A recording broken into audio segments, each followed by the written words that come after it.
Olá, pessoal! Uma das vantagens da gente usar o formalismo lagrangiano ao invés do hamiltoniano é que para descrever os estados do meu sistema, eu não vou precisar utilizar as coordenadas cartesianas e as suas velocidades. Eu posso utilizar o que nós chamamos de coordenadas generalizadas. Segue aqui, que é disso que eu vou falar no vídeo de hoje.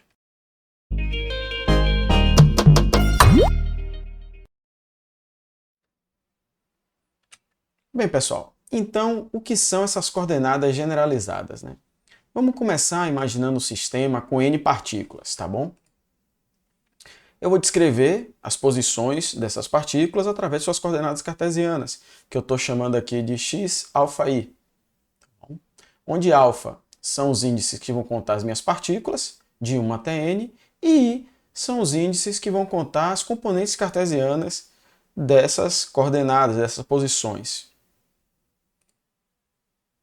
QJ serão parâmetros, que já a gente vai explicar o que é que eles vão fazer. Se eu tenho um conjunto N de parâmetros, então eu posso determinar uma transformação entre as coordenadas cartesianas e esses parâmetros Q de J. Aqui eu estou assumindo que esses parâmetros Q de J eles podem ser descritos então em função das coordenadas cartesianas e do tempo. Se existe esta transformação, os QJs eles são conhecidos como as coordenadas generalizadas do meu problema.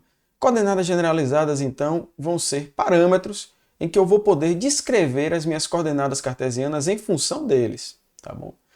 Não necessariamente essas coordenadas generalizadas elas vão precisar descrever comprimentos, como a gente vai ver já já. Tá bom? Mas eu vou poder descrever os meus estados mecânicos a partir delas, né? Desse conjunto de coordenadas.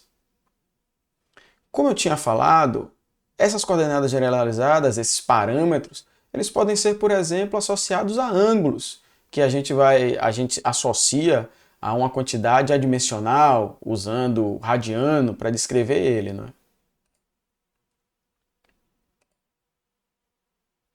A taxa de variação com o tempo desses parâmetros eu vou definir como sendo as velocidades generalizadas deles. Aqui vem um conceito importante agora, que é o de graus de liberdade. Imagine o meu sistema com n partículas. Eu tenho aí 3n coordenadas cartesianas descrevendo esses sistemas. Se não existe restrição para o movimento de cada uma dessas partículas, essas partículas podem se mover independentemente nas 3n coordenadas, eu vou dizer então que o sistema possui 3n graus de liberdade. Porém, geralmente a gente vai encontrar restrições sobre o movimento desses sistemas. E essas restrições vão ser dadas pelas condições de restrição, né, que a gente já falou em vídeos anteriores. Essa condição de restrição ela vai reduzir os graus de liberdade do meu sistema, já que a variação em uma das coordenadas vai estar atrelado à variação das outras. Sendo assim, se eu tenho um conjunto M de condições de restrição, né, que podem ser dadas então em função dos meus parâmetros, das minhas coordenadas generalizadas, né, eu posso definir os graus de liberdade que esse sistema tem como sendo um número S, que vai ser dado pelo número de coordenadas cartesianas utilizadas para descrever o problema, menos o número de condições de restrição. Assim, eu tenho que meus graus de liberdade vai ser igual a 3n, onde n aqui, novamente, é o número de partículas do meu sistema, né? Menos m.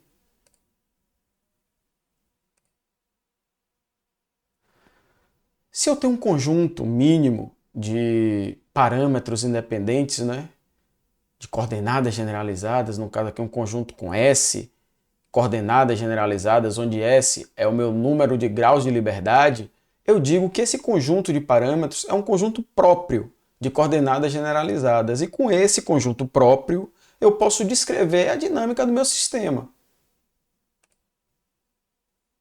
Bem, nas equações de Euler, o que é que isso vai resultar? Vai resultar na seguinte condição. Ao invés de eu descrever a minha lagrangiana em função de 3n coordenadas cartesianas mais 3n velocidades componentes cartesianas das velocidades aqui, totalizando 6n parâmetros, né? Eu vou poder descrever elas agora em função dos QJs e dos Q.J, das coordenadas generalizadas e das velocidades generalizadas. Com isso, para um sistema com esse grau de liberdade, a minha função lagrangiana ela vai poder ser descrita com um número menor de coordenadas. Nesse caso, quando o procedimento de minimização fosse aplicado ao meu funcional ação, a equação de Euler-Lagrange, que é produzida por ele, ao invés das 3n equações de Euler-Lagrange, eu teria apenas S equações de Euler-Lagrange dada em função das minhas coordenadas generalizadas. Por que isso, né? O meu procedimento de minimização do funcional ação, ele não é restrito ao caso de coordenadas cartesianas, né? Ele diz respeito às variáveis que descrevem a função. Então, no meu caso aqui, como minha função está sendo descrita pelas coordenadas generalizadas, eu vou achar equações de Euler-Lagrange associadas às coordenadas generalizadas. Isso é direto dentro desse formalismo lagrangiano que a gente está tratando aqui. Uma coisa interessante nesse procedimento, né, é que eu posso associar aí restrições holonômicas diminuindo os meus graus de liberdade. Mas, às vezes, é necessário que eu descreva, não com o número de graus de liberdade, o meu sistema, mas com um número maior. E, para isso, a gente vai utilizar os multiplicadores de Lagrange. Algumas vezes vai ser interessante porque a gente vai ver, mais para frente, que esses multiplicadores de Lagrange eles estão associados às forças de vínculo. São forças que estão ali, na verdade, para satisfazer as condições de restrição do meu problema. Então, às vezes, eu quero conhecer essas forças, né? E aí seria interessante, então, eu utilizar um número maior do que o número de graus de liberdade e utilizar os multiplicadores de Lagrange nesses casos.